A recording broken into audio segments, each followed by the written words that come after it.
Okay. Also. Gut. 118 versus ca. 6000. Darunter sind ca. 300 Terror, Antifa und Black Lives Matters, sagt FBI.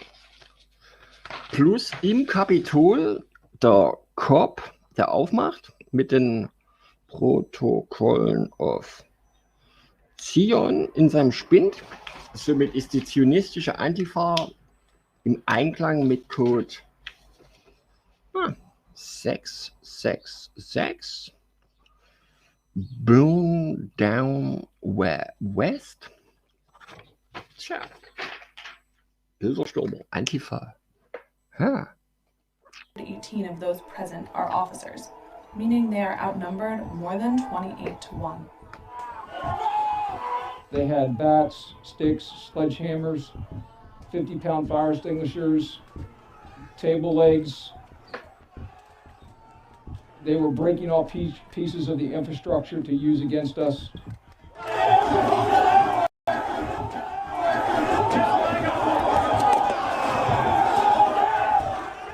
Between 1:50 and 1:59, Jock announces that Capitol Police are preparing to pull back M4 officers, a designation that refers to officers armed with M4 semi-automatic rifles. And Jack Cruiser 50, be advised that Capitol Police is going to start moving their resources inside. They're going to start the M4 officers first. A small group of Capitol Police officers is positioned at the top of the stairs under the scaffolding. Through 3D analysis, the post calculated that rioters, some of them armed, are about 200 feet away from a window entrance. At 2:03 p.m., a Capitol Police supervisor orders officers to leave their positions near the stairs.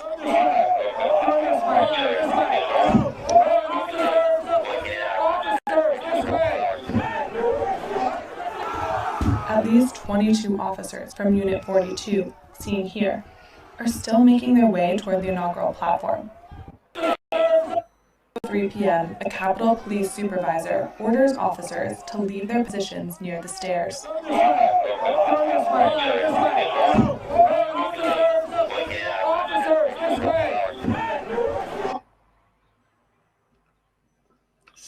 Du Würstchen.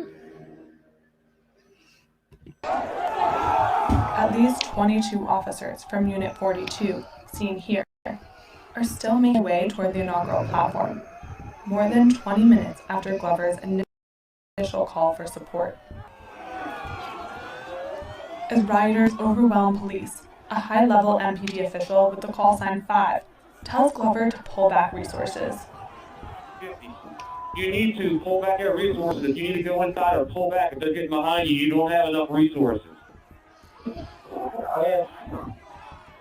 If I get this up, they're going to have to rent access. At least it's not what we can defend. We gotta have what we have. Oh, fuck off, Alter. Also erst Rückzug, ne?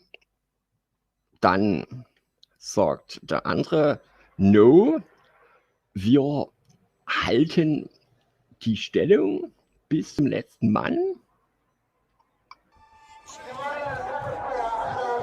Aber dann geht das Pfefferspray aus.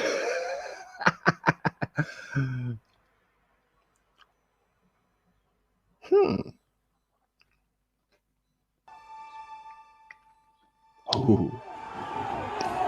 Rioters overtake the scaffolding and run up the stairs. Riders overtake the Treppe. Und dann stürmt der Mob to reach a small line of police officers blocking doors to the building. They quickly overrun the officers. Around 40 feet below, another group of rioters pushes over a light pole, which falls into the police line.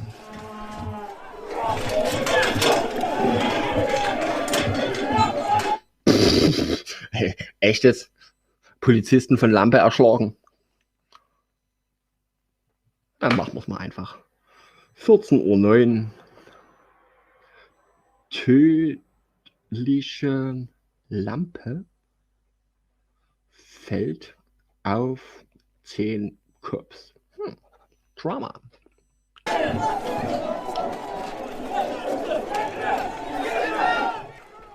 The Post used a tool developed by researchers at Carnegie Mellon University to estimate. Gut, Carnegie Mellon University. Sehr gerne nehmen wir das mit. Wenn die Experten sich sogar selber nennen für ihre Verbrechen. University to estimate the size and density of the mob at key moments. Die Größe und Dichte des Mobs. By researchers at Carnegie Mellon University to estimate the size and density of the mob at key moments. The results of that analysis were used to approximate rioters' locations for the 3D visualization. The analysis shows that by this time, at 2000. Gut, also die Key Moments. 2000 Get in Kapitol. Und sie kämpften gegen 118 Cops. Legendäre Schlacht.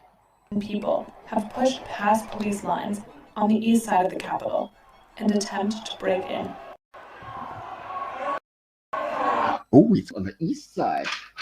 Eben war es noch die Westfronte, jetzt sind wir hier an der East Front. Okay, jetzt kommen wir von hinten quasi rein.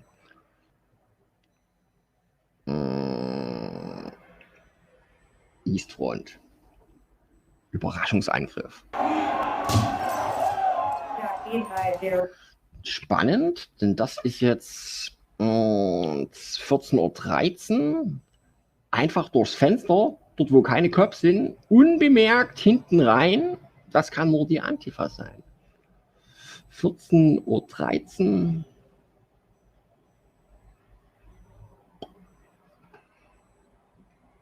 Schreibst du das jetzt? Broken Window.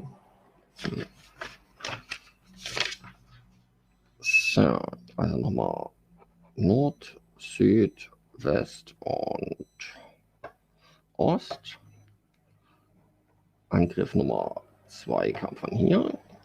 Angriff Nummer 1 kam von hier und von hier sammelt es sich dann hier bei Norden, stößt dann hier vor. Das ist Schlaglinie 1, Ablenkung für die Cops. Ablenkung und Konzentrieren der Resource der Cops, um dann von hinten, wie sie halt immer so sind, ne, von hinten vorzustoßen, unbemerkt. Broke Window.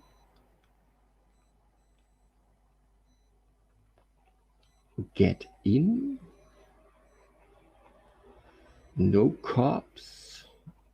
No Cameras?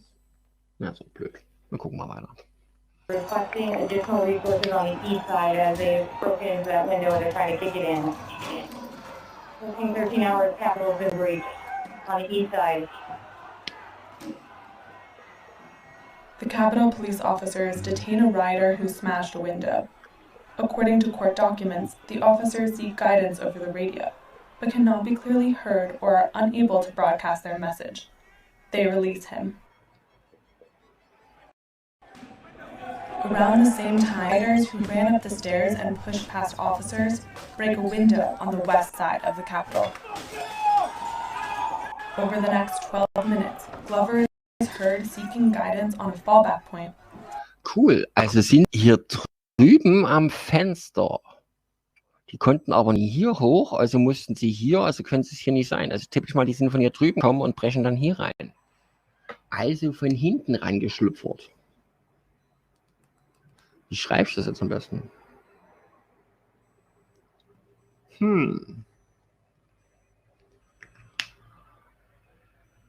Ich mache einfach ein Foto. Ganz einfach.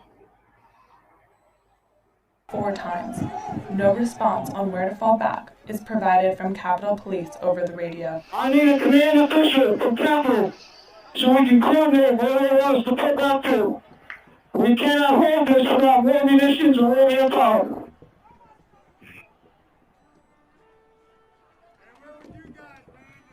Well, Capitol's working on munitions right now. We stayed on that mid-terrace as long as we could safely. A decision was made by the United States Capitol Police to pull their personnel back inside the building at a point, leaving one of my flanks pretty weak. Wir haben die Flanke. Commander Robert Clover. Okay. At least 9,400 people are visible in footage taken during this time period and outnumbered officers more than 58 to 1, according to an analysis by the Post and Carnegie Mellon University. At around the same time, rioters entered the Capitol on the east side.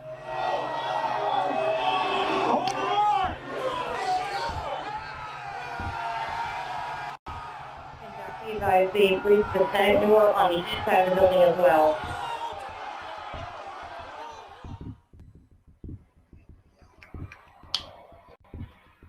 Ooh, we lost the line.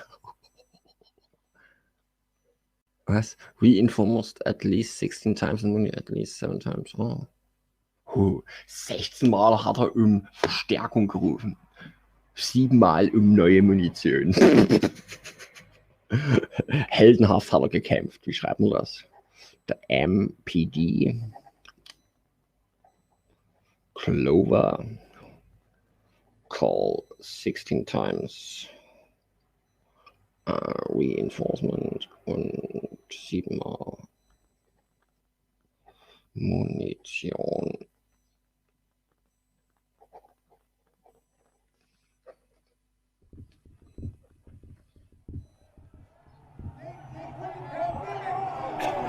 Rioters flood into the Capitol from at least 2 entry points.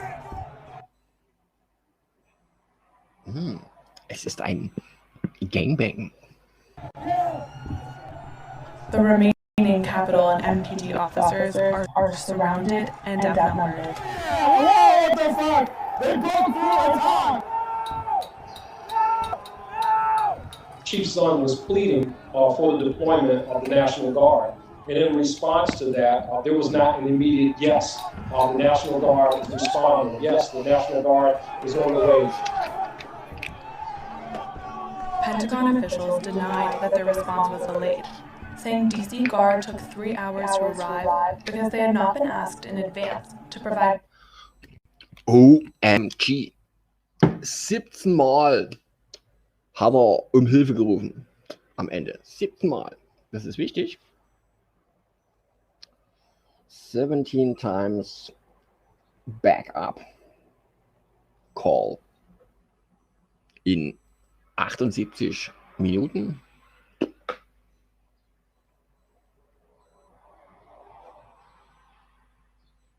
Das nennen die schon Krieg? Backup to Capitol Police. At 2:28 p.m., a rioter in a blue sweatshirt breaks through the police line. Alter, die sind doch sehr dumm. Die sind einfach dumm. Na, schreib was mit auf. 14 Uhr 28. Einer bricht durch, bleibt stehen und feiert sich.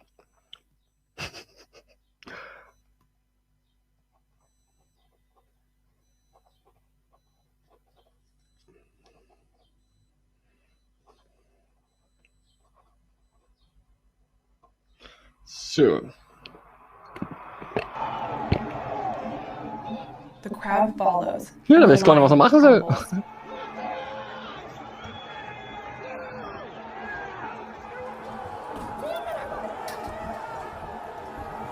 It's over! So. Immer noch 14:20 Uhr. It's over. Es würde in Deutschland niemals sorgen im Krieg. Der Russe auch nicht. Aber ja, naja. You better run, cops! You better fucking run! As the crowd advances, the number of officers visible in this video is approximately 85. Gut, jetzt waren es am Ende bloß noch 58 Cops. 58 Cops versus ca. 9000. Gut.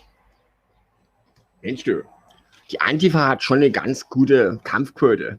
Gegen 58 Cops mit 300 Mann und 9000 Leute zum Verstecken drin.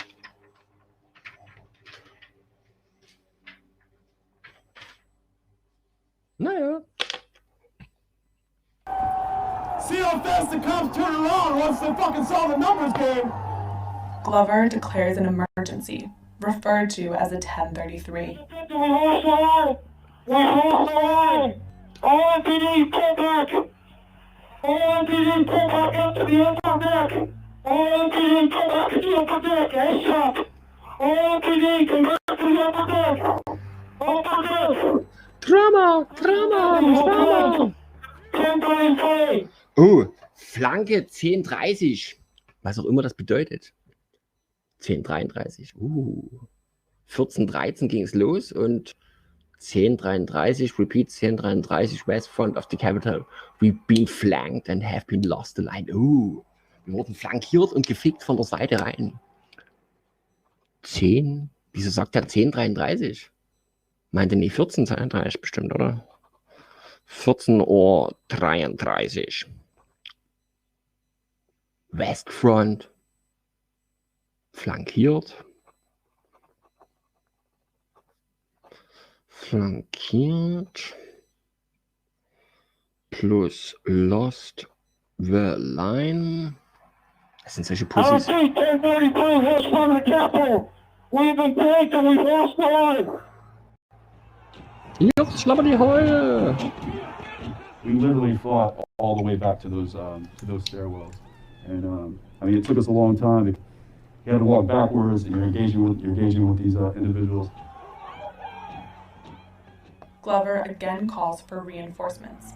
There's a 50 still need reinforcements upper deck. West front. Upper deck, west front. We cannot lose the upper deck. Gut. Wir dürfen die letzte Frontlinie. Ich dachte, die haben sie unten gerade verloren. Oh, so eine Drama-Bitch. We cannot lose the upper deck. We cannot lose the upper deck. Wetten, sie verlieren es noch. 1033. Have all units respond to assistance. Do what we're trained to do. So, dafür wurdet ihr trainiert. Dafür wurdet ihr trainiert. Ernstfall. No, Ernst ist jetzt 18 und will Taschengeld. Wisst. MPD officers were forced off the upper deck by 2:40 p.m., roughly an hour and a half after Glover and his officers arrived on the scene. Rioters flooded into the Capitol building. Capitol Police did not clear Congress to resume its work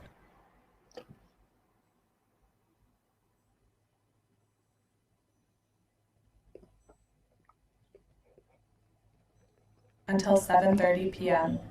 5 people died, including a Capitol Police officer, and 140 officers were in. Was? Bis 19. Nochmal zurück. Including a Capitol Police officer. Rioters flooded into the Capitol building. Capitol Police did not clear Congress to resume its. So, bis 19:30 Uhr. Congress clear. Und flood into the mob.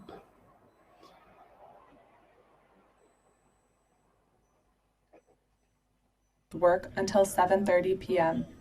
5 people died, including a Capitol Police officer, and 140 officers were injured.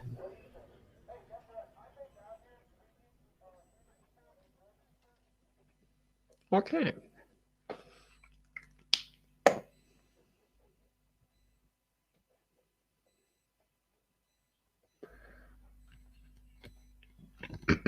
Gut. Dann könnten wir doch mal einen spontanen raushauen.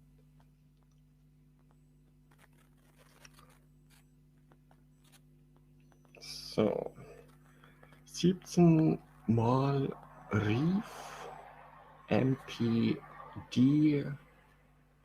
Commander Cleaver um Hilfe am 6.1.21. The darkest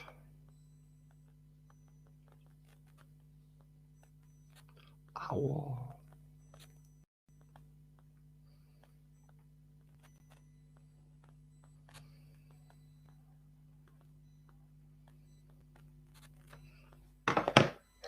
Good. Next.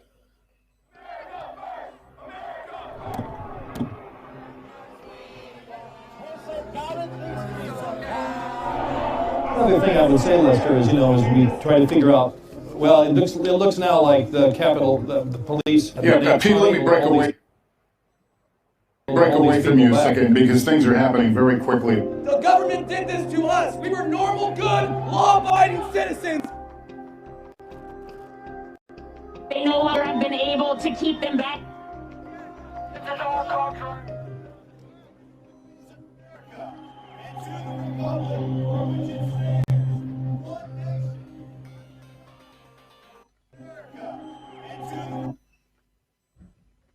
Finde ich ja geil, wenn sie schon was CNBC, Bigger Picture.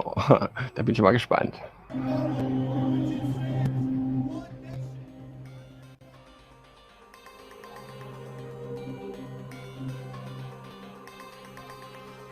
Right here, we're going to walk down to the Capitol. Um 12 hat Trump gesagt, wir laufen jetzt zum Kapitol. Schuldig.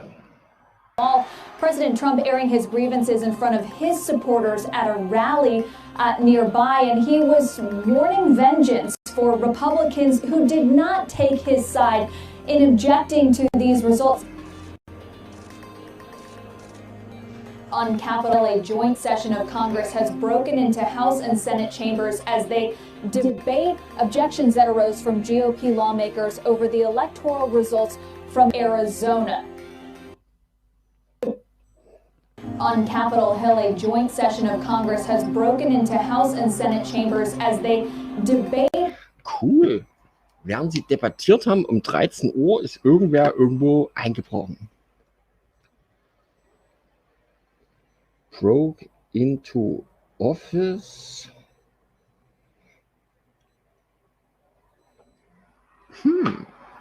Objections that arose from GOP lawmakers over the electoral results from Arizona. Die Arizona Vote Ergebnisse spontan gestohlen. Ja, das wohl gewesen sein könnte. There's some protests happening down outside the Capitol.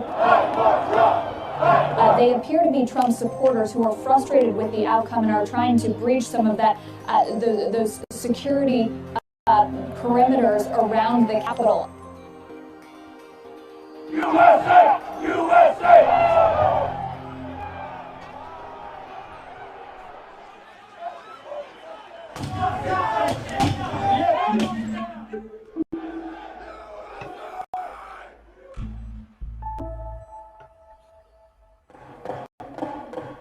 And we'll stand in recess until the call of the chair. Boss. We have visual evidence that some protesters have made it inside the Capitol building, around the security, and are gathering around the area where the Senate was in session. We were just told that there has been the Capitol. Gas man. Of the legislature were informed that they should don their gas mask. Gas masks that are under our seats. Senators have been evacuated. There are gunshots inside the Capitol. I think it's the most shocking failure of security imaginable to place the Congress of the United States at physical risk So, Security-Problem. Schockierendes. US Army sagt. US Army sagt. Schock. Security Risk. Für alle. For Senat. In an occupied congressional chamber because they weren't prepared to deal with it. Und Occupy Chamber. There's a disturbing image at this moment of Capitol Hill police bringing out a victim who is bloodied from the Capitol. It's a heartbreaking day, and it needs to stop, and the president needs to be the first to help make it stop. What the hell was law enforcement on Capitol Hill thinking by not having secured the Capitol today? From the president, please support our Capitol Police and law enforcement. They are truly on the side of our country. Stay peaceful. First of all, are you and your colleagues safe right now? Yeah, everybody's safe. I don't want to give my location, but I'll tell you this is madness, and anybody that calls themselves a Republican like myself should be very ashamed right now. Right over here, you can actually see right here, this is a caravan of vehicles from the Metropolitan Police Department. So this is not Capitol Police, this is not National Guard, this is District of Columbia Police. They came in their riot gear and entered the Capitol. We have seen others from the National Guard and Warum kommen aus Washington in den Stadtteil DC Polizisten? Haben die denn in DC keine eigenen Cops? Nur für diesen Stadtstaat? Weil DC war ja damals noch Stadtstaat. Wieso kommen auswärtige Cops?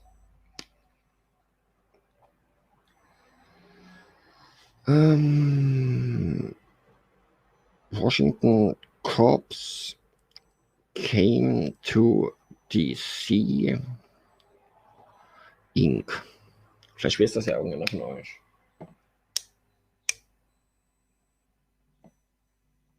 Achso, 33 ist ein Polizeicode. Okay, dann schreiben wir das halt auch.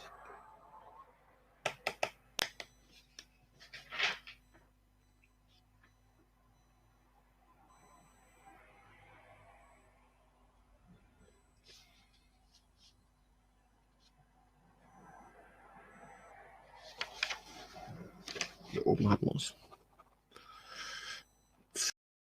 33 Cop Code.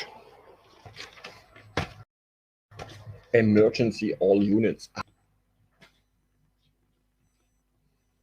Quasi SOS für Pussys. Other law enforcement agencies, and then in just the last few minutes, we also have seen some snipers. We are hours into a siege on the Capitol building of the United States of America, and we have not seen the President of the United States. Look, I can think of no greater failure by a commander-in-chief than to allow this kind of disturbance to continue and not stop it. Stormed the Capitol building. They are marching through now. An improvised explosive device has been found at the Capitol. It did not detonate. The federal agents have it, and it has not harmed anyone. An explosive device has been located at the headquarters of the Republican National Committee. That explosive device was real, was detonated by a bomb squad, harmed no one. This has really been pouring gasoline on a fire, and we need to push back on this, not only on the rhetoric, but also on those extremist groups that are capitalizing on it. I call on this mob to pull back and allow the work of democracy to go forward. I call on President Trump to go on national television now to fulfill his oath and defend the Constitution and demand an end to this siege. Quasi, jetzt soll er selber dafür kämpfen, damit sein Sieg von beiden, der gestohlen war, erhält. Wenn er es nie macht, ist Trump der Böse. Wenn er es macht, verliert er. Tja, Biden ist eine Bitch. What happened today is unprecedented in American history. And when you have violent mobs storming the floor of the House of Representatives and the floor of the United States Senate, and the president's response is to say that he loves those people, it is absolutely counter to the Constitution and counter to the peaceful transition of power and the values on which this republic was built. And this was much bigger than the individuals, Joe Biden and Donald Trump. It was way bigger than that. This was about democracy and our Constitution versus anarchy. We need to stay in session. We need to fulfill our constitutional duty and finish this process and ensure the 306 electoral votes for Joe Biden and Kamala Harris are certified.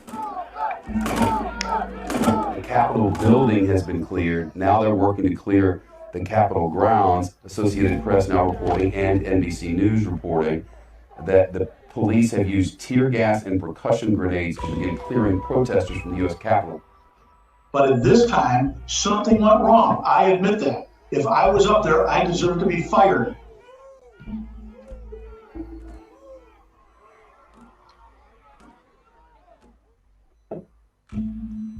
There was a shooting at the Capitol today, and that in fact the shooting victim has died.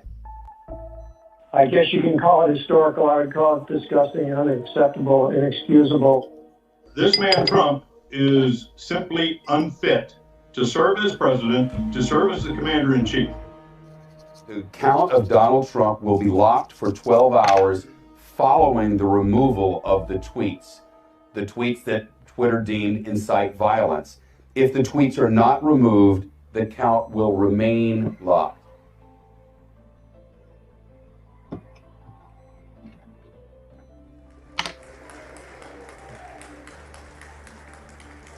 The United States Senate will not.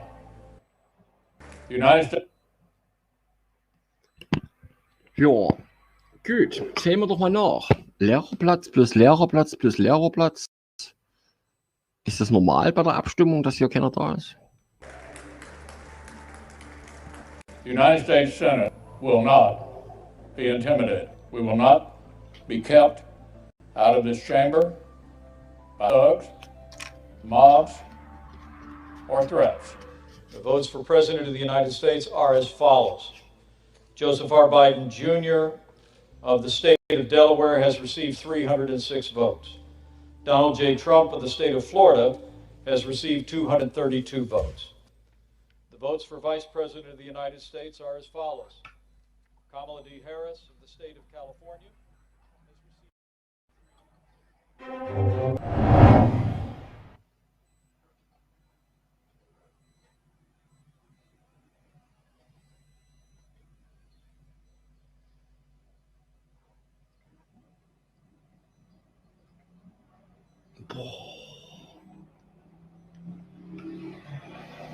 Without the court's permission, Chansley's lawyer claimed believes back his assertion in court papers.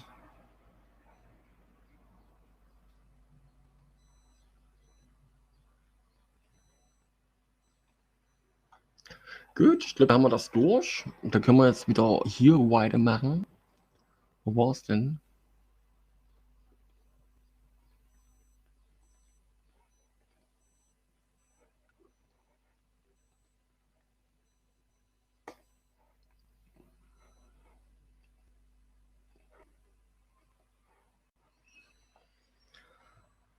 Das Internet ist so arschlangweilig. Langsam, es geht gar nicht dran.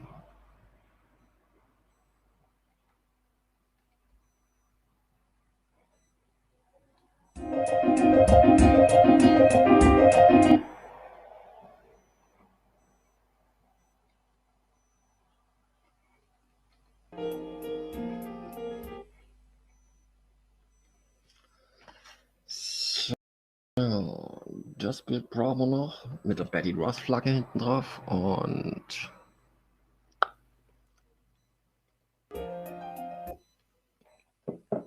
Levine, former Richard Levine, was appointed the Assistant Secretary of Health. This is so this is very historic, from what I understand. He's very qualified. He thinks he's a she. So I don't know if he will be in charge of mental health. But I guess that's an important message.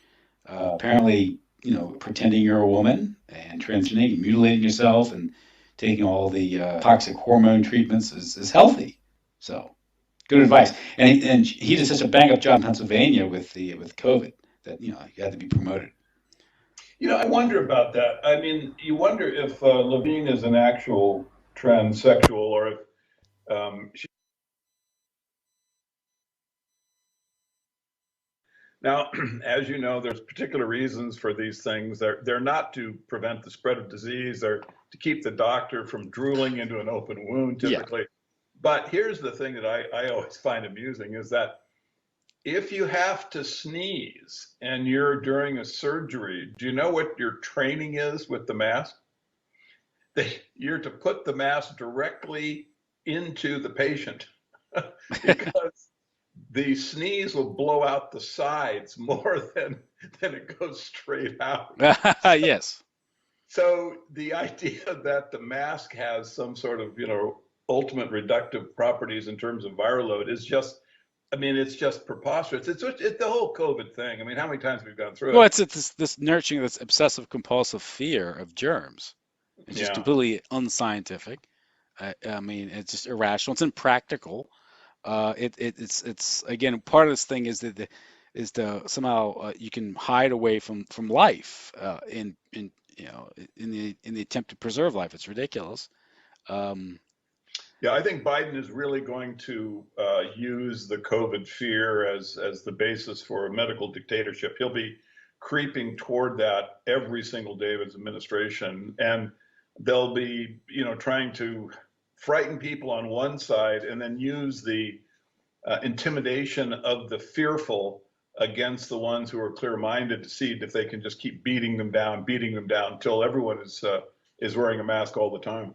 He also called for state and county leaders to implement mandatory mask laws.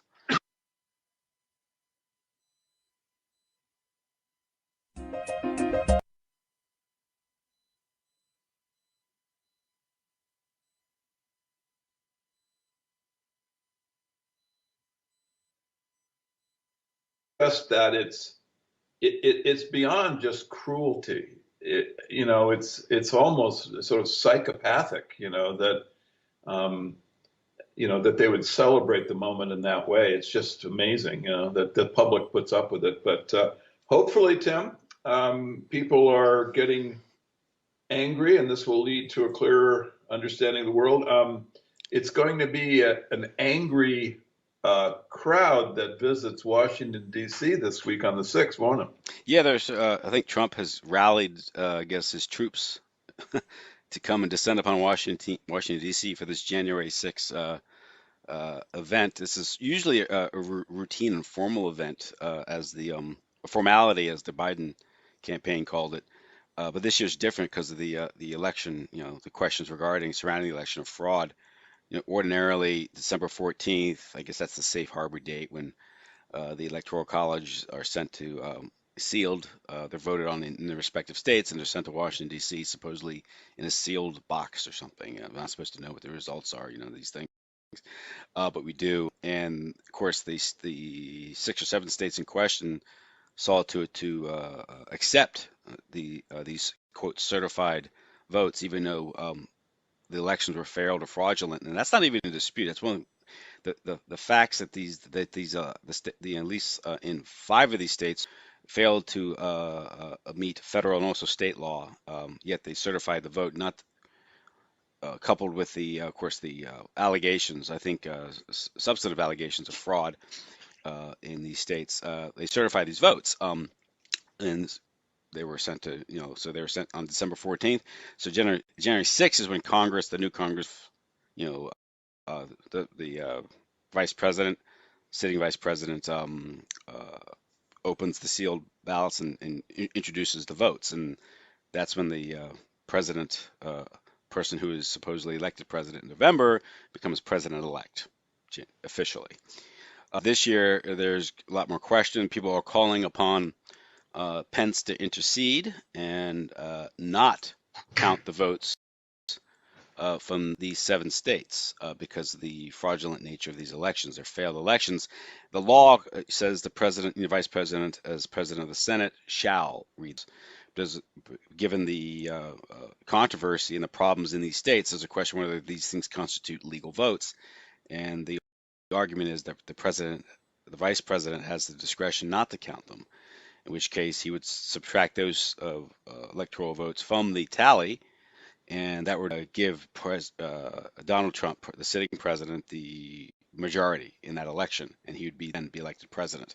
That's the argument for intercession. It's the Pence card, for Pence's intercession. Another path is the challenge, and there are as many 24 Republican representatives in the House of Representatives who are willing to challenge the vote, and at least one senator, I think Josh Hawley, has said he will do it. So you have a senator and several congressmen challenging the Electoral College vote, which then forces the Congress to break off into debate if this occurs. And at least a 2-hour debate, some saying for each challenge it's 2 hour debate, or is it 2-hour debate? That's unclear to me. I imagine if you had like 100, you'd think maybe as many as 140 members of the House of Representatives would challenge it, because they're the ones that actually signed, I think, signed an amicus brief in support of the Texas case a few weeks ago. So that might create what is called a contingent election. I'll stand corrected if I'm not a constitutional scholar, but this is how I think how it works. It becomes a contingent election, and the 2 houses, break off, the Senate and House of Representatives, to a debate. And of course, the Senate being Republican controlled and House of Representatives being narrowly Democratic controlled, both are narrow, by the way. There's some speculation, of course, that the Senate would vote for the vice president to be Pence, and the House of Representatives would vote for, of course, Joseph Biden. And then that's not an election, so then it would technically become a contingent election. And that's when the House of Representatives votes, and it's by the delegation, not by representation, and Republicans have a 30-20 lead, and so you could see Trump winning that way. You can see how that could go that way. The problem is we have a lot of rhinos Republicans, right? I mean, a lot of weak Republicans, Mitch McConnell, Roy Blunt, a lot of senators said, no, it's over. Trump shouldn't do this. Yet you have these a lot of Republicans, not just in the House, but in the Senate, saying, no, this isn't, they're going to challenge it. Mitch McConnell doesn't seem to have control, although he's the majority leader. And so it's hard to say how this will go. My feeling is I said this before, really the Republicans, if they really wanted to win this, they have the power, they have the numbers, they have the facts, they have the moral and political high ground in this. They could win it. So if they don't do it, if it said, here you go, the Supreme Court, supposedly conservative majority, the Senate, Republican, all the legislatures in dispute states, I think the critical 4 in Wisconsin, Pennsylvania, Georgia, are Republican controlled. So, but all these institutions have failed to hold the Democrats accountable for their obvious electoral fraud. And so if Joe Biden does prevail in stealing this election, Republicans are known, but the Republicans to blame in this. The Democrats, in a sense, stole this fair and square, Yeah. So you have to ask yourselves, why are they letting this happen? And is this just a charade? So that's where we are right now. Yep, that's where we are. And incidentally, a very concise and clear explanation of the process, which is very unclear constitutionally. They've never really gone this far down the process as you describe, and there could be procedural issues at almost every step. I know that there's rumors that Pelosi and McConnell have already worked out a process by which they can basically thwart the vote from coming. Also haben wir am 6.1.21 den New Senat plus den College Vote. was dann dazu führt, dass am 20.01.21 13 Min zu zeitig Biden ins Amt. Aber mit dem Sturm aufs Kapitol aktivieren sich gleichzeitig noch 1000 Puzzle, was dazu führt, dass die komplette Army plus Navy ausrückt und es sofort ein Act of War in einem VEIKKO-Prozess ist und da alle All-In waren, sind jetzt alle tot. Ganz einfach.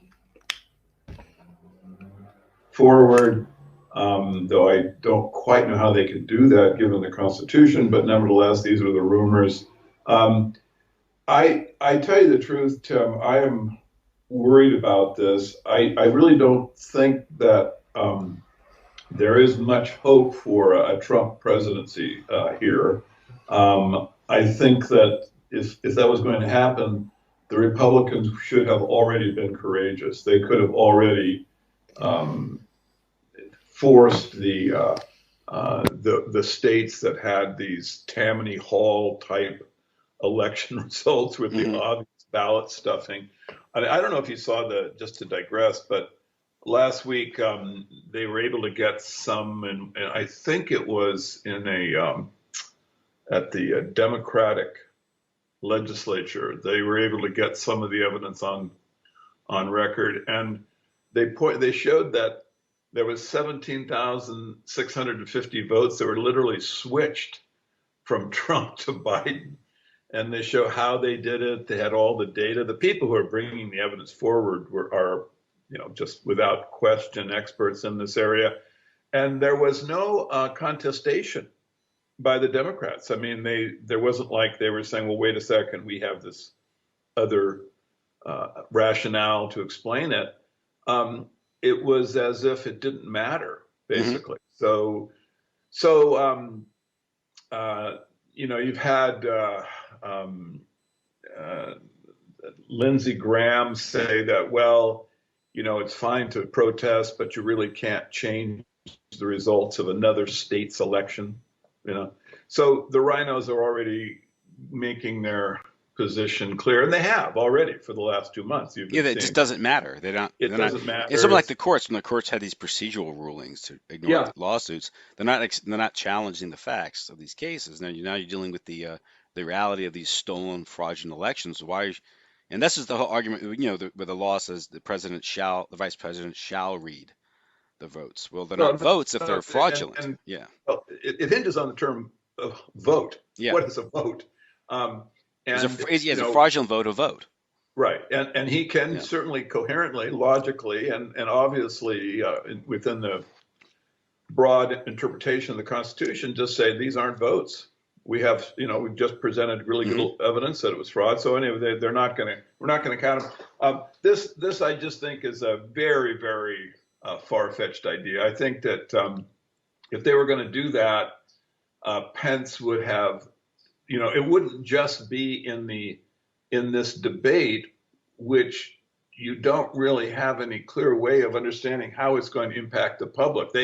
They have either a 2 or 4 hour, like you say, I'm not sure they even know at this point of how long the evidence can be presented for. But in any event, this would be such a cold cock at this point that I'm not sure what evidence they could bring forward. Well, here's the case. The president has made these accusations, I think, with evidence, despite the media's blackout. More than half the country thinks the election was stolen. Yeah. So the president, being a co-equal branch of government, the executive branch, he is a constitutional officer. His sworn duty is to uphold and defend the Constitution, and also faithfully enforce the laws. So if he has evidence of fraud, he has to enforce the laws and have his government investigate the evidence, arrest the offenders, and of course the offenders go all the way up to Joe Biden, Kamala Harris, because they have him on tape admitting that they have a vast, inclusive voter fraud operation. Yeah, right. That's the and so I mean, filters. The point is if senile or not great. That's true, but I'm saying people have been prosecuted, like on the social media material, saying, "I plan to do this," and that's introduced in the court against defendants as evidence of conspiracy or participation, whatever crime the person's been charged with. The young man who got caught up in that Charlottesville thing where he allegedly drove his car into the crowd. Seems to be he was being chased and he panicked, but that's a whole other story. And he's got 140 years in prison. But part of the evidence brought against him was some of his social media and his showing his temperament. So I mean, theoretically, the president could charge the Joe Biden, with being involved in this crime. Not to mention the problem. Here's the discomfort is we have this political system where there's two major political parties, two legit political parties officially. Okay, we don't really brook or tolerate third parties much in this country. They're not considered serious. If one of the major parties is shown to be a criminal enterprise, what we have is a constitutional crisis brought about by criminal activity. And we have an argument now. So now the Republicans, the losers, the designated losers in this, and they've designated themselves the losers because that's all part of the the show we call politics. Is they have to follow all the technical, they have to follow the letter of the law, make sure every T is crossed, every I is dotted, because you can't break any rules. So we're told that all up to this point, all these laws can be broken, all these electoral laws regarding elections can be broken, all up to the point of the Electoral College are counted on January 6th. And then after that, then we have to follow the law specific, technically. Yeah. But if you've broken all the laws leading up to this point, why should they be constrained by your reading of the law when there's actually ambiguity in the law? Because we're dealing with a constitutional crisis. There's no way any constitutional system can deal effectively with law breaking in bad faith, because it relies on people kind of following the rules, the basic rules of the game. They haven't. Yeah. Ansatz, ne? Wie kann man bis zum 20. lawless bis zum 20.01.21 und ab diesem Zeitpunkt no investigation plus law vor Trump. Also die Gegenseite, Deep State, sind die Gesetzlosen. Und Trump muss sich ans Recht halten. Warum? Optik. Ne? Optik ist wichtig. So now it gets political. It gets political. When it gets political, you have to be a little creative. You have to assert your powers. And this is the point where, constitutional order breaks down and you kind of edge towards perhaps a civil war disorder, and it becomes basically a question of power and will.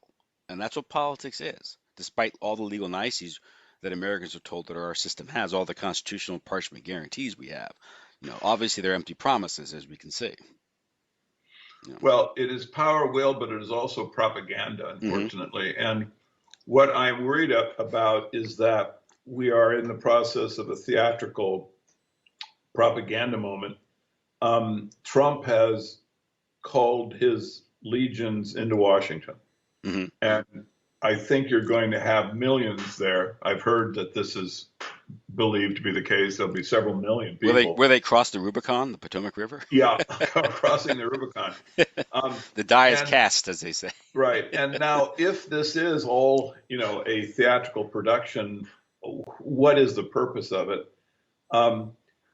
Okay, well, let me just, my thoughts along these lines are that the target reflect back on 2020, all the events. Yeah, exactly. Is that it's all been leading up to a slave state. The basic target of the Biden ANTIFA political movement is to reduce the social status and self-esteem of particularly the white male, but the white race, the European race in general, races in general. And so if what we're about to see on the 6th is part of that, one scenario would be a false flag. You have people in the crowd, who are operatives who use violence in a way that can then be brought to the public and saying, look, the militant groups, these dangerous white males with ARs, they've got to be rounded up and disarmed. I mean, here they tried to kill the president or whatever the false flag would be. But that is kind of what I am worried about, is that you have, if what happens is, as I think, is that you'll have the evidence presented and it will be public. There'll be a way to get the information directly out to the crowd. It'll be outside, millions milling about, and it'll be overwhelming. They'll just say, it's just very clear as a day. Trump had the election stolen, but then they will procedurally find a way to circumvent, and of course the rhinos being what they are, that shouldn't be too much trouble. They'll be able to have the votes cast for Biden. And now what does the crowd do at that point? What are they supposed to do in this pageant? Well, I mean, one scenario is French Revolution, where they storm the Bastille. Mm-hmm. And if you have operatives in the midst who are there for the purpose of creating the kind of violence that could then be used as propaganda, now you'd have the double whammy of a illegitimate Antifa taking the knee Biden presidency, starting at exactly the moment where you've had this rationale for the disarming and the lowering of the social status of the European male. That looks like a very possible scenario that all of these events would be logical relating to. Yeah, and you have a very volatile situation potentially in Washington D.C. That again, it also could be a situation where, the challengers are made the chair debate, because the Senate is, although it's Republican controlled, it's full of a bunch of wimpy, typical Washington, swamp creatures, and they'll go for Biden. House members go for Biden, and Pence will read in the votes, and that's it. Be a big letdown. Yeah, well, it'll be a psychological disaster because yes, you've had an obviously stolen election, so democracy doesn't work. Yep. And then you have been exposed as irrationally violent. So then the weapons that the Europeans have would be, on the chopping block. But then there's this whole thing. No, the DNI is supposed to come out with this report that was delayed. Now, what if this report comes out after the 6th, and it does point to foreign intervention in the elections, as they say, and corruption? Then you have 14 days for the president to act. Right. I mean, this could well go right up to the inauguration, because Trump has between now and then to declare martial law or use the Insurrection Act to suspend legal process and just say, I'm not permitting Biden to take office. There'll be no inauguration because the evidence that, this is not just a criminal, it's not just Tammany Hall, but it's an international attack, and as president, so Trump has not take office mit Insurrection Act by international attack by all gangsters und Senat plus Biden handeln nicht. Somit wäre die 1 Wahlhack, die 2 wäre Cyberhack, die 3 wäre der Sturm und 3-mal nicht reagiert wäre dann Insurrection Act von 1815, was dann automatisch zu Showtime führt, was dann zur Castle Rock und Hologramm Biden führt, was dann zu MAGA führt. Naja. Wir haben es gleich geschafft. Options all the way up until he leaves office. And I mean, that's not completely cynical. I think there's a legitimate case to be made for that. Of course. I mean, if Trump was real, if he wasn't just an actor playing a role here, he would be required to do this. As you well know, Tim, we've discussed this 100 times, that you cannot present clear evidence that there was election fraud as president of the United States and then not take the next step, which is to suspend the results of the election. I mean, it's axiomatic. You have to do that. And the people at fault for this, you can say, well, then Trump is acting like a dictator, he's being opportunistic. Well, okay, but then again, you shouldn't have tried to steal the election. Right. Well, no, I mean, I think that the left would riot. Der entscheidende Punkt. Ne? Let the steal happen or act like a dictator. Mit automatischen Antifa-Unruhen, was dann zu Civil War führt. Andersrum führt es auch zu Civil War. Die einzige Lösung sind 100 Tage PSYOP. Codename ja, Krake.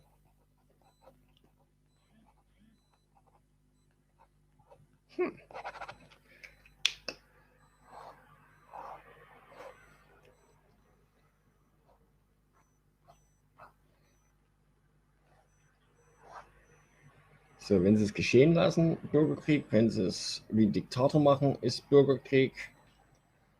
Und ja, mitgespielt hat die Lodge, der Papst, die Krone sowie die BIS und die Wall Street und die City of London sowie die Fed und die NATO mit den Geheimdiensten plus den Bloodlines und die Zionisten plus die Illuminaten und am Ende boom. So. But I think that Trump's base would support him right to the max on this. I just think this is very far-fetched. I had a thought that I'll pass along. It's cynical, but it's I thought it might create context. I think if they really want to create the big frenzy in the Trump's brigade that is milling about outside the Capitol buildings, when they Eilmeldung. Marilyn Manson, der sich seine Rippen entfernen lassen hat, um sich besser einzulutschen, hat bei seiner Vergewaltigung immer Nazi-Outfit mit Nazi-Waffen getragen, da er gerne als der Führer vergewaltigte. Sagt jedenfalls die Jerusalem Post. Marilyn Manson, der Nazi-Vergewaltiger. Ja. Wer weiß, aus welchem Loch der gestochen ist. Get their chance to present the evidence, they should bring the star witness forward, Jeffrey Epstein. Yes. Bring him out of exile. Right. They have him, in the wings. He's been under, some kind of house protection. They bring him out, and then he just drops the truth bomb of pedophilia, names. But this doesn't stop the process, and Biden still becomes president. Well, now, because so many times in history, you see the violence is what they want. Mm-hmm. The violence is how all of the kind of political machinations are maneuvered to produce. They are producing a rationale for violence because now they can reduce population. Now they can enslave population. this becomes the rationale with which is the tool that they can use for their next step. What we're seeing is sort of the end stages of the color revolution that was started, I think, overtly in the early stages of 2020 with the declared pandemic, the shutdown. Something that the Trump administration was participated in. That's something that people forget is he did declare the state of emergency and permitted the governors to carry down their orders. Yeah. So I would just say as advice, I would make sure that if you're there, I know people are going, record everything. Record everything. Particularly anyone who is, kind of inappropriately violent, get that on tape. That will need to be out immediately to explain to America what actually happened, to counter what mainstream media will be presenting about the operation. The problem is that we are not ready for violence because we haven't gone through the information revolution. The people don't know what to attack.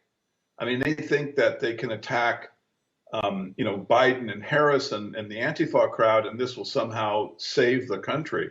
But they don't understand the extent that the Republicans are part of the problem.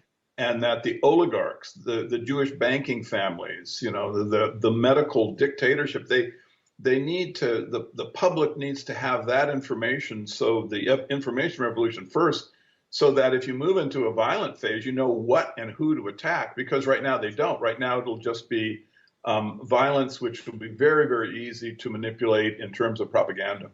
Well, a good example of that is dealing with the larger issue. The meta-political issue is, of course, the impact of the various lockdowns, the economic destruction that it has wrought, but the failure of the political process or our political leaders to deal with that issue. In fact, they're passing relief bills and handing out checks with borrowed money. At the same time, they're carrying out policies that are just destroying what remains of the Main Street economy, and it's just all part of this global sort of carpetbagging operation. It's a big mass transfer of wealth occurred in the past 11 months under the guise of the pandemic, and no one's addressing that. There's no political representative, no political figure of any stature that's dealing with that issue, which again highlights the bankruptcy, or at least the uselessness of the political class. In fact, they're actually making it worse because again they're just running up the debt, as if it doesn't matter. And their solution is paying people not to work and not allowing people to work, at least not going after the governors that are spearheading the economic warfare that's being waged. Well, the problem, of course, is the process we're on now is national suicide, in that the so-called helicopter money, this direct insertion of $2,000 for every citizen. Tim, that can't ever stop. Well, that's getting everyone conditioned for universal basic income and. Well, but moreover, it's getting everyone in position for the end of the dollar, because if you start having a payroll for non-work of $1 trillion a month, I mean, that isn't going to last very long as the world's reserve currency. So, the process we're on will be to have the currency stop working. You'll see it, first of all, the most important signal will be it stops working against food and energy, but food particularly. If it stops working in terms of being able to purchase foreign grain, things like this, man, oh man, this is a sign that you're close to the end, because that will really create the not just inflation, but the rejection of the currency, just en masse. And so now if you Der erste Ministerpräsident ruft auf, dass alle Polizisten doch einfach mal ihren Dienst verweigern sollen. Im pädophilen Komplex von inbegriffen sind. Es baut sich langsam Spannung auf. Situation where American currency in terms of international food and even inside the country, how will we get along not too well because we are not we're not a farming nation anymore. You know, we don't know how to produce food. The inner cities are you know, obviously struggling with fentanyl problems. I mean, so we are at a very debased place culturally as a country, and I don't think we can go through any kind of you know, real test of character. I think it'll just explode into violence again. This will all be very easy to be manipulated.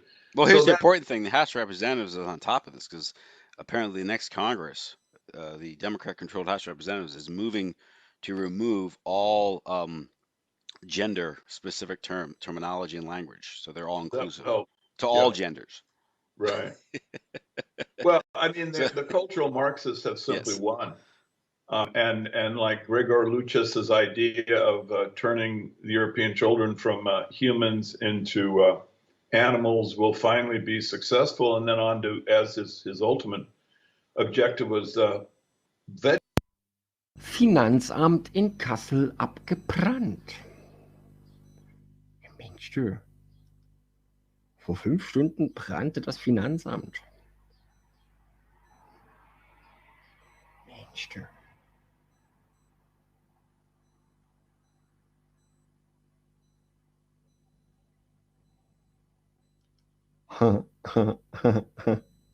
Naja. Vegetables and plants. You know, I mean, they'll just lose their humanity, and even their bestiality will be gone. You know, because they really won't be sentient. I mean, what I would imagine is just en masse fentanyl, and you know, we'll just be a drug nation on our way into the grave. The countering all of these negative thoughts is the fact that you know, the information revolution is really picking up speed. I was delighted to see, in fact, the thing that really I'm most pleased about this last week was that now 50% of hospital staff, according to polls, are saying they will not take the vaccine, even though they're at risk of losing their job. So this is a tremendous achievement of the independent media, and it really shows that people are ready for to be outside of the propaganda control. Well, this whole thing and this, I mean, even if you buy into the vaccine paradigm, the idea behind vaccines in general, they're trying to roll this thing out where they're trying to tell you, reassure you that it's safe, it's effective, even though they admit that it's not.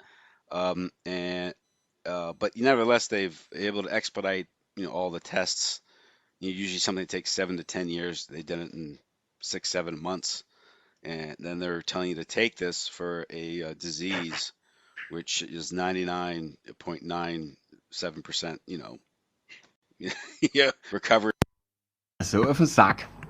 Ich wollte ab dem 4., 5., 17 Tage am Stück saufen. Jetzt ist aber seit dem 1. bis zum 17. 7 Tage Super Lockdown und danach um 17 Uhr am 17.05. dann ist scheinbar irgendwie alles vorbei. Na toll.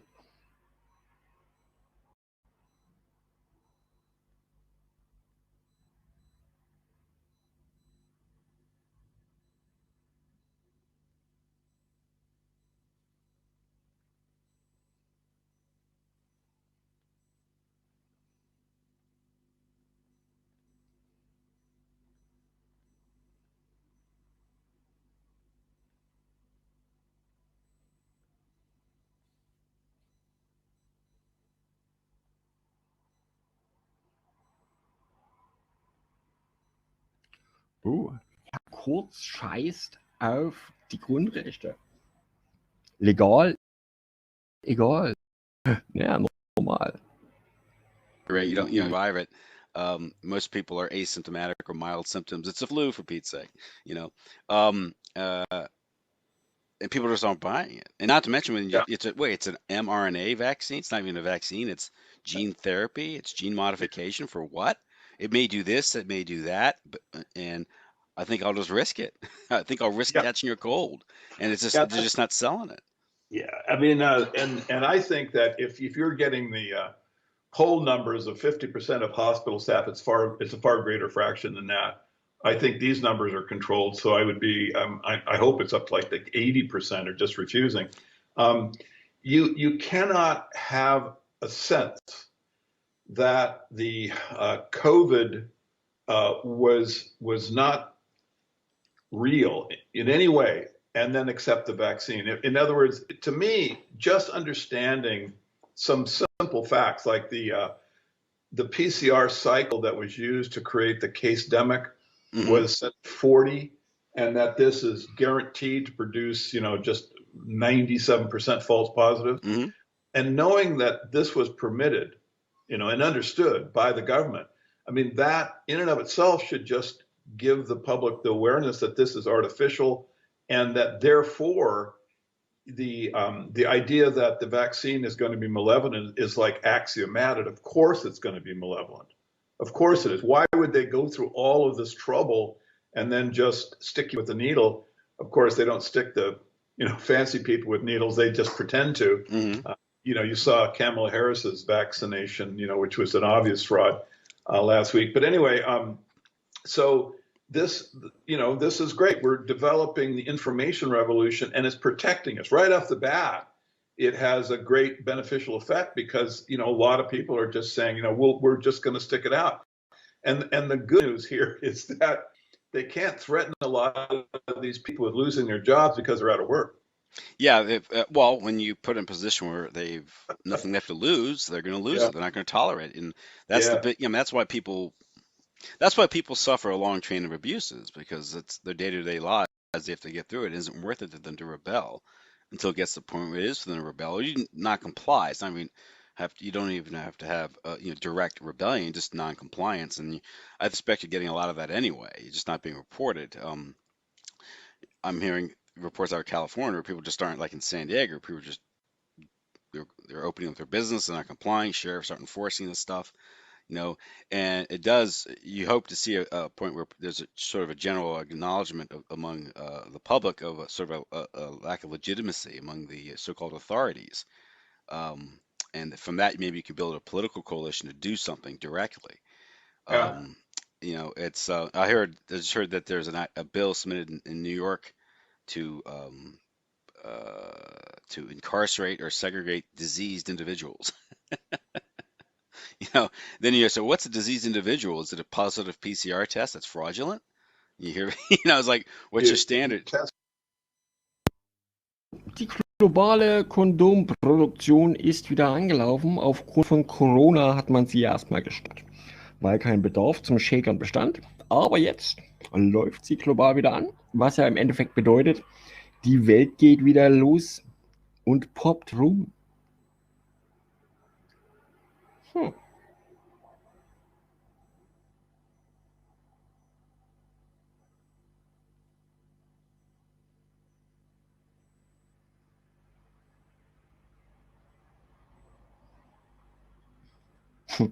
CR-Code am Krankenwagen soll Gaffer abschrecken. Alles klar.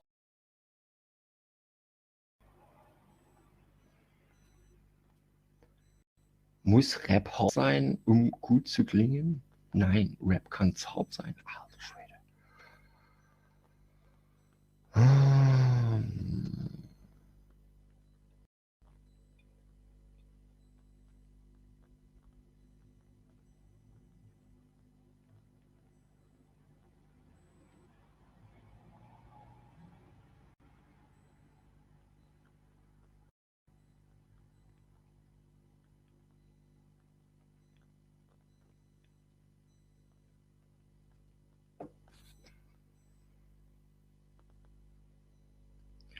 Oh, ein britisches Girl wurde in Syrien, also nach Syrien verschleppt, wurde dann dort 12-mal am Tag von der ISIS geraped, was dann dazu führte, dass es jetzt ein Skandal ist, wie das letzte Kind aus London, was verschwand und irgendwo in Thailand auftauchte.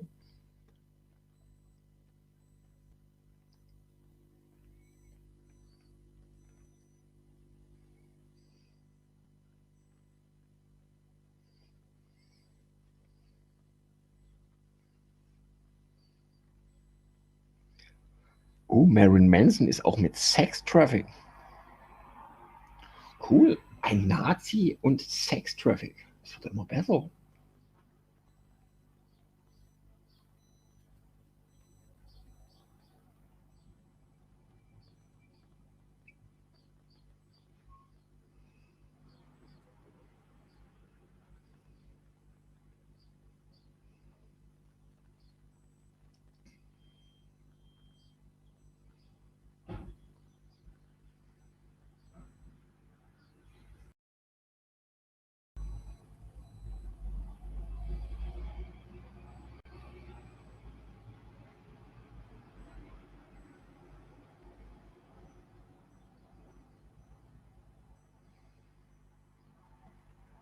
Da hat der Biden Nummer 6 Trillion, das müssten ein Billion sein, am 100. Tag rausgehauen.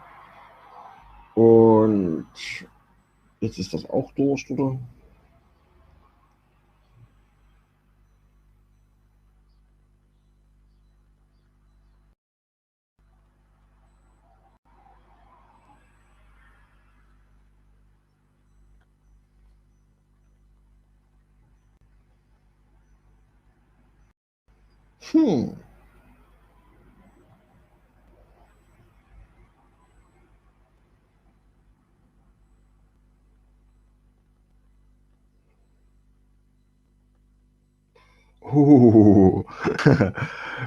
Rudy Giuliani hatte eine Hausdurchsuchung. Bei dieser Hausdurchsuchung wurde eine Festplatte mitgenommen. Auf dieser Festplatte lag dummerweise Beweismaterial gegen Hunter Biden. Jetzt ist es Teil einer Investigation. Sehr spannend.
Sieh da, die Wiener machen ab Montag wieder auf.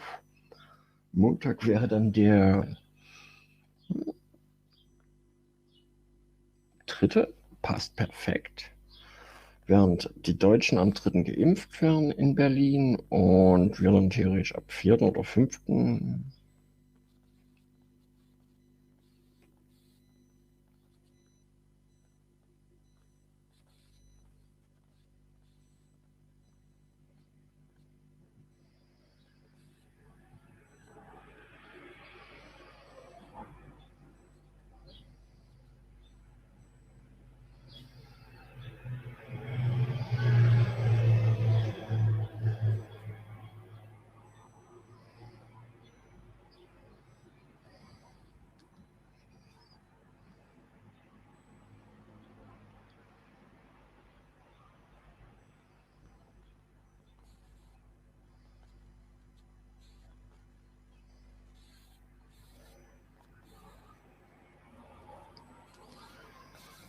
Gut, 40 Tonnen toter Fisch, das ist langweilig. Wutaustritt, langweilig. Haftbefehl trotz Porträt, langweilig. Gesunkenes indonesisches Schiff ist langweilig. Kaffeesatz nicht wegwerfen, natürlich.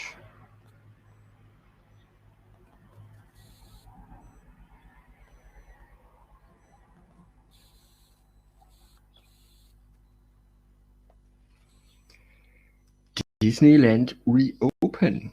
Mensch, du. Sachen gibt's, oder? Sensationell.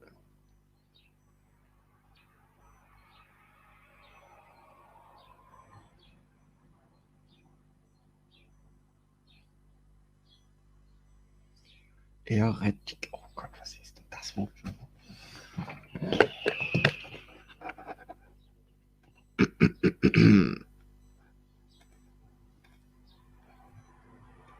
Welcome to another episode of our.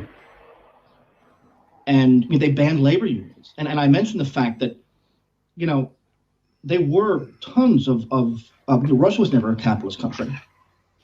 You had, the Labor Brotherhood of the Holy Cross, you had all the artels, you had the peasant communes, you had monastic labor brotherhoods all over the place. These were real functional socialist institutions. And, these were all destroyed. It was one of the first things they did when So, Stanford-Studenten-Government-Kandidat sagt, wir müssen die weißen Menschen ausrotten. Weiße Menschen ausrotten. Das Übliche. Tito took power in Yugoslavia. If there's ever a good communist, Tito comes the closest. Because he wasn't nearly as tyrannical as the rest of them were. We had prison camps and everything, but it was never anything like the USSR or North Korea. And when he actually created worker control over industry, which he was the model for, he's threatened with invasion. The church was always despised capitalism. But so the second thing was the notion of worker or proletarian or any labor-related term isn't what we think, because they called Jacob Schiff a proletarian, but some poor priest from Ukraine was a capitalist exploiter. So these terms never meant what we thought, and yet even historians on our side, take them at their word. They never mean that. They simply mean a worker is someone who supported the party. Period. That's what a proletarian was. It had nothing to do with their position in society, whether they were wealthy or not, because the Jewish founders of the Communist Party all come from middle or upper middle class backgrounds. So terms like worker and everything, this has to do with supporting the party, and it didn't matter how rich you were. The third thing is that Trotsky, Lenin, and Stalin were identical. They didn't differ on anything. The only reason that they had any differential had to do with the Jewish question. Now, Stalin was not an anti-Semite. Stalin never disliked the Jews. When he purged the party, of course, they were all Jews to begin with. So it was really hard to avoid purging pretty much nothing but Jews when a party was at the elite levels, nothing but Jewish. Essentially, the American left had a problem. They either could admit that the party was completely Jewish in its early years and accept Stalin, or they could turn Stalin into this fascist. And they chose the latter option. The old Bolsheviks were heavily Jewish, but even in Solzhenitsyn's 200 Years Together, he says it's all phony. Stalin was never anti-Jewish. The death penalty was still on the books for any anti-Semitism in the country. The next concept is that nationalism was always banned in the USSR. Stalin was never a nationalist. These are wild exaggerations. Russian nationalism was banned by the USSR. Anything having to do with that was banned, even during the war. And then, of course, the next thing is that the West was never anti-Bolshevik. The West they never had sanctions on the USSR. There was one brief period of time, I should say, after the invasion of Afghanistan. But it was very brief. But you had Jimmy Carter getting on TV saying, we're going to stop, high-level trade and whether it be steel or computers, everything else, suggesting that they were trading with them to begin with on that stuff. There were sanctions on Francisco Franco, and of course there are sanctions on Putin, but there were none on Stalin, there were none on Khrushchev, there were none on Andropov or any of these people. So there was a brisk trade. The Soviet economy, right up till Stalin, and even afterwards, their whole computer industry was built by the big computer firms in the 1970s. Henry Ford built the largest truck plant in the world just outside of Kharkiv in eastern Ukraine. So I guess his anti-communism went out the window when he saw profits to be made, and the Ford was the model for all the Soviet cars after that. They didn't fear the USSR, they built the USSR. The electric grid was laid down by GE. The Gulag system was laid down by by private prison contractors. I mean, this ist so krass. Das Gulag war von Private Prison Contracts, ne? Private Sicherheitsfirmen. Alle PCs by the West und die Traktoren aus der USA von Ford.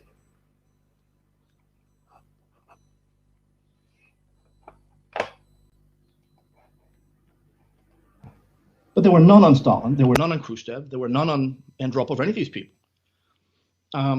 So there was a brisk trade. The Soviet economy, right up till Stalin, and even afterwards, I mean, their whole computer industry was built by the big computer firms in the 1970s. Henry Ford built the largest truck plant in the world just outside of Kharkiv in eastern Ukraine.